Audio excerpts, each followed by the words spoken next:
Claude, une institution du cyclisme à Limoux, marchand de cycles, qui est en fin de carrière et qui va nous expliquer ce soir pourquoi il arrête. Et voilà, bon, je passe la parole à Claude. Alors merci François. Bon, alors donc la carrière, elle est venue par mon père qui m'a tout appris. Mon père qui avait monté un magasin de motos, il avait travaillé chez les cycles Desjans à l'époque, et il avait monté un magasin de motos en 1954, rue de la Mairie. Et le vendredi, il allait amener les motos sur le marché, sur la place de la République, pour vendre ses motos. Il était concessionnaire Terreau à l'époque, qui après est devenu la marque Peugeot. Et Peugeot qui s'est mis à faire du vélo, et ça a été un peu le tournant de la carrière de mon père, qui était également arburier. Et de là, nous avons fait beaucoup de vélos Peugeot, puisque c'était un peu la grande mode, surtout dans le Tour de France, avec les Thévenets et compagnie. Et ensuite, mon père, bien sûr, l'entreprise a pris de l'ampleur. On est parti rue de la Fusterie, qui était une rue très très intéressante, puisque des grandes figures limouxines étaient comme la famille Fréjus, étaient des piliers de la rue Fusterie, et également la famille Lavigne. C'était une rue qui était très très très animée. Et donc en 1974, papa ayant 60 ans, il m'a dit bon Claude, tu vas reprendre le flambeau, puisque je travaillais avec lui depuis déjà une dizaine d'années. Et je me suis retrouvé donc dans la rue Fusterie, où il fallait que je déménage, puisque on ne pouvait plus pousser les murs pour augmenter le volume de vente de vélos. Et c'est là que la famille Audouy Frères m'a vendu cet établissement sur l'esplanade du Tivoli.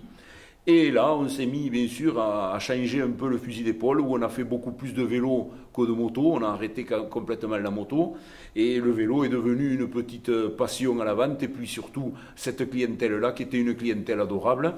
Et on s'est mis bien sûr à vendre des vélos qui étaient principalement dans le Tour de France, en particulier Orbea, des marques un peu qui sortent de l'ordinaire dans le vélo en France. Je vais repasser un peu la parole à François qui va me poser des questions peut-être. Hein. Oui, donc après Manu Daïjan qui a fermé il y a quelques années, qui vendait lui la marque Mercier, donc c'est toute une histoire du cyclisme et du cycle sur Limoux qui va s'arrêter. Donc ça c'est quand même un manque sur la ville qui va être terrible, et je ne sais pas comment les fanatiques de vélo, dont je fais partie, vont pouvoir continuer dans notre petite ville.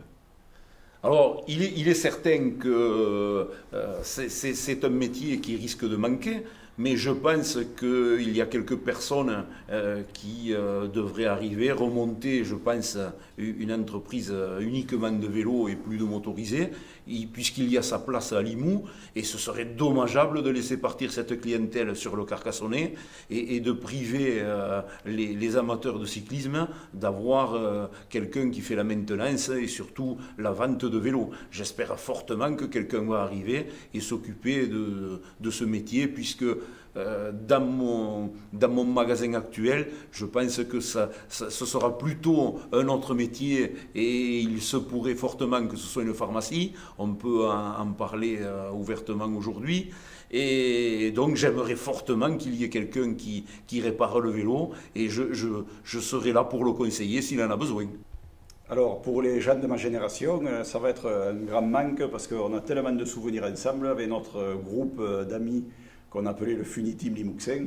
On a beaucoup de souvenirs avec toi, Claude, des grands moments, des grandes sorties au Roc d'Azur, sur toutes les courses de VTT dans les années 80 et 90. Et toi, tu vas nous raconter quelques anecdotes dont tu te rappelles.